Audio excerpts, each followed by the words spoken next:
Welcome to Solomon's Bookcase, Biblical Studies for the Critical Thinker, and a theological repair kit for the perceptive but disillusioned among us. Seeing as we're just coming off the Christmas celebrations, and as I'm recording this, celebrating Epiphany, heading towards Epiphany anyway, we thought it would be appropriate to take a brief digression from our Atonement series and look at the birth of Christ, specifically the dating of Christmas Day, December 25th. Now, I was hoping to get this episode out in anticipation of Christmas Day, but the holiday travel schedule didn't quite facilitate that, the best intentions of mice and men, etc., etc. So the episode you're about to hear is more of a reflection or a retrospective as we look back at the event many of us just experienced. Why December 25th? Now, this is more of a just-for-fun discussion topic. If it's not quite up your alley or you're listening to this in mid-June and thinking about Christmas just is not on your to-do list today, I get it. Feel free to skip this episode or come back to it when the seasons start changing. You won't miss anything in our Atonement series by giving this one a pass.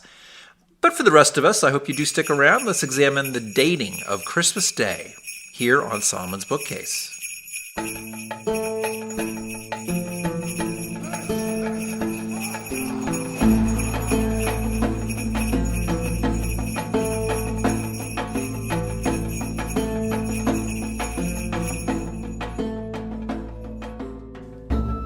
The Christian Church, over its long history, had occasionally sought to adopt popular holidays and festivals from other religious traditions and then sort of give them an overhaul. Redesign them, refashion them, reappropriate these pagan, non-Christian celebrations into a Christian one. This way, you keep the ceremony, you keep the imagery that has been adopted into the popular imagination, but now it serves a Christian function. In Western culture, these are often holidays or holiday imagery with Roman, Celtic, or Scandinavian roots. Think Halloween, or the German Christmas festivals, with the wassailing and the Father Christmas imagery. New Year's Day, the Solstice, the equinox, all of these have roots that precede the Christian tradition. And so what's become popular is, of course, to deconstruct these holidays. And you'll find yourself in conversations where the other party is with what I call the well-actually guy, or the well-actually girl. Do you know the well-actually guy or girl? Well, I have been the well-actually guy, so I'm going to speak from some firsthand experience here. But if you haven't had the pleasure, a discussion with well-actually guy regarding the Christmas holiday would go something along the lines of this. Well, actually, Christmas isn't a Christian holiday at all. It was actually adopted from a pagan Roman festival. So the date of December 25th is spurious, and it really has no theological significance. Now, well-actually guy would be right at home in your college dorm's common area. You'd probably find him or her around 11 p.m. on a weeknight, mooching off of some free pizza and subjecting anyone who would listen to his oh-so-profound and self-important insights. Maybe you've been part of this discussion. The point being, deconstruction can easily become cynicism. The holiday itself loses its meaning because it was adopted from something previous, from a different tradition. If, as a Christian, I discover that some of our traditions and holiday celebrations were appropriated from non-Christian traditions, or have aspects of their history which are adopted from non-Christian sources, does that necessarily invalidate their meaning? So, Christmas. Was it in fact the case that Christmas derives from a pagan, non-Christian holiday like that guy in our dorm room was saying? Well, let's explore that. And let's also acknowledge that there's a lot about this topic that we're not going to know, and we will probably never know. There isn't an early church guidebook to the history of Christmas, at least not one that I know of. What we know has largely been pieced together, partly from non-Christian sources. Now, it's thought that Jesus may have been born in the year 6 BCE. His death can be narrowed down, according to some fairly well-established reasoning, to either the year 30 or 33 CE. This would make Jesus 36 or 39 years old at the point of his crucifixion. Now, these are all speculative, of course. There are very well-established reasons why those dates might be different. But this gives us a broad framework to begin from. So born in the year 6 BCE, if we take that as granted for the purposes of today. Now, do any of the gospel accounts give a specific date for Jesus' birth, meaning the month or the day? Well, no, they don't. But at least in the early church, it was more important to celebrate Good Friday and Easter. The crucifixion, the resurrection event, the passion of Christ leading up to the resurrection. This was the important thing to be celebrating. The early church being surrounded by pagan festivals that just permeated, Roman society, it actually tried to keep as much of a distance as possible between the Christian celebrations and the pagan ones. And we can understand that. So it was important that Easter and the Passion stand on their own as unique, non-pagan celebrations.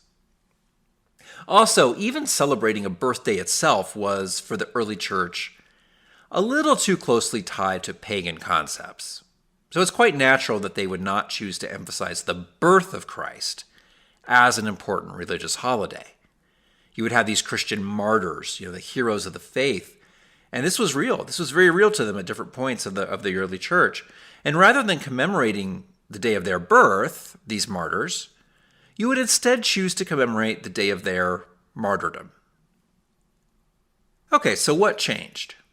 Well, in the 200 CE, one of the gods being worshipped by the Romans was named Sol Invictus, the unconquered sun. This was a solar deity that came to prominence, possibly imported from elsewhere, maybe somewhere in Asia. The cult gains popularity in Rome, and in 274 CE, the Roman Emperor Aurelian promotes Sol Invictus as the supreme deity of the Romans. The feast day of Sol Invictus is also made to be, guess what? December 25th. Now, this feast day included lots of games, chariot races, which is significant as only particularly important religious cults were celebrated with games. So we know that this cult was very significant at this time, 274 CE. The December 25th date was meant to celebrate Natalis Invicti, the birthday of Sol Invictus, the unconquered sun.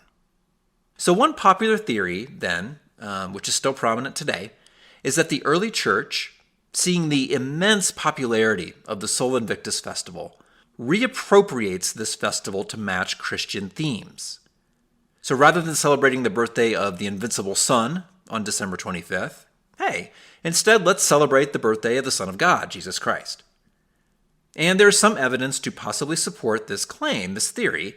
We know that the Christian church was celebrating the nativity of Christ on December 25th as early as the year 336 CE, when we have documented evidence that the early church is in fact celebrating the nativity, the birth of Christ, on December 25th.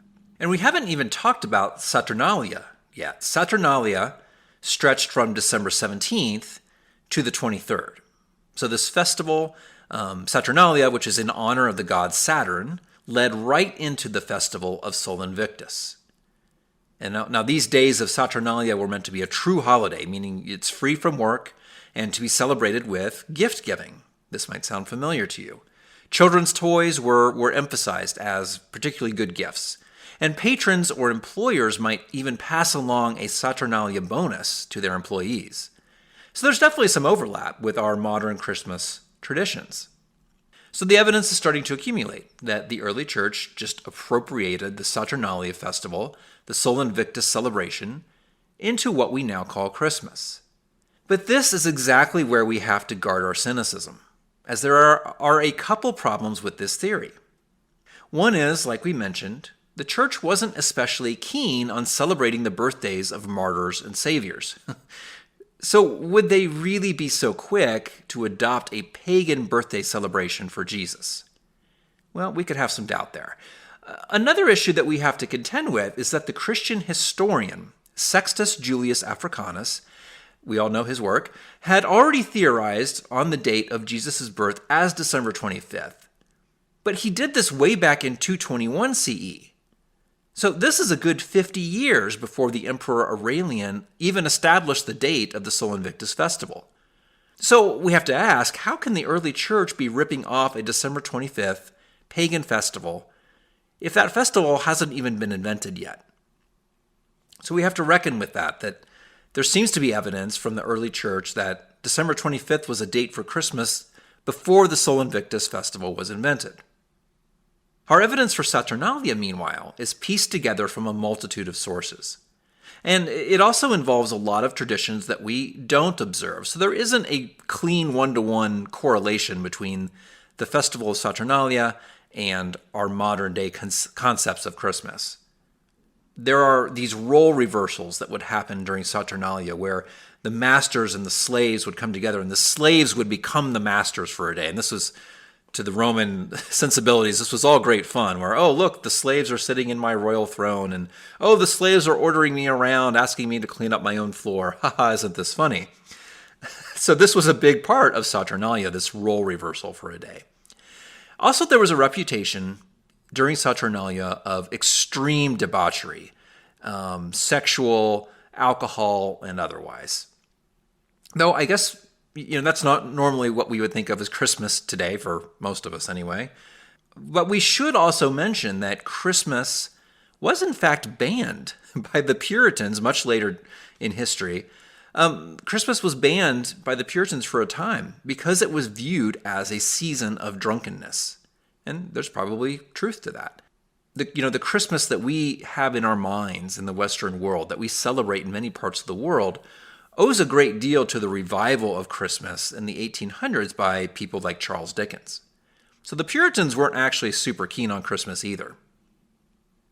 Finally, we have to reckon with some evidence from the Jewish Talmud. And the Jewish Talmud is a document that preserves some of the early Jewish traditions around the time that the Christian church is forming. And the Talmud actually implies that the Saturnalia festival was originally grounded in the worship of Yahweh, not Saturn, stretching all the way back to Adam. The legend in the Talmud goes that Adam sees the days getting shorter, leading to the winter solstice, and he fears that darkness is threatening to once again overtake creation. However, he gets past the solstice, sees that the days are once again getting longer, and celebrates. This festival of Adam's realization that the days are in fact getting longer once again is only later converted into a pagan festival. So I'm not sure that we can be so quick to just assume that the early church took a popular festival season, yanked out all the objectionable bits, and turned it into Jesus' birthday. What Sextus Julius Africanus was doing, what the Talmud was doing, and what a lot of religious traditions have always done, was to look at the equinox and the solstice as theologically significant dates. And this is where I do think we have the most significant overlap between pagan and Christian traditions here. March 25th was thought of as the spring equinox, the day when the daylight hours match the hours of darkness. And from then on until the summer solstice, the days will continue to lengthen. Darkness will shorten. It's only natural to an early Christian theologian that Jesus would be conceived on this particular day, in a day and an event which demonstrates the power of light overcoming darkness. And if we follow that logic then, a conception on the spring equinox means that Jesus is then born 9 months later on, December 25th. The winter solstice, the day with the least amount of light for the year. It's that day that Adam, in the Talmudic legend, comes to the realization that in fact the days will not continue to be overcome with darkness, but that light will begin its victory, its victorious march. Here's what Augustine wrote concerning this. Hence it is that he was born on the day which is the shortest in our earthly reckoning, and from which subsequent days begin to increase in length. He therefore, who bent low and lifted us up, chose the shortest day, yet the one from which light begins to increase. The early church was absolutely huge on this kind of symbolism. Now we should note that the Christmas celebration would begin to diminish in popularity throughout the early medieval period. So it becomes very popular in the possibly the 200s, but certainly the 300 CE. But by the early medieval period, it declines in popularity. This is a trend which continued until the Emperor Charlemagne was proclaimed emperor on Christmas Day in the year 800 CE.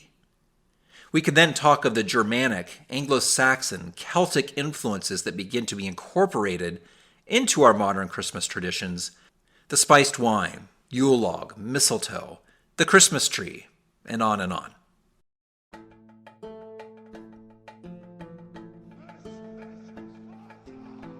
If we're able to forestall some of our cynicism against organized religious practices, and see the Christmas traditions as being deeply rooted in the stories, myths, and truths of our history, then perhaps we can appropriate the commemoration of Jesus' nativity into our own history, with thanksgiving and gratitude, part of our own atonement, even as it reflects and echoes the traditions of our ancient ancestors.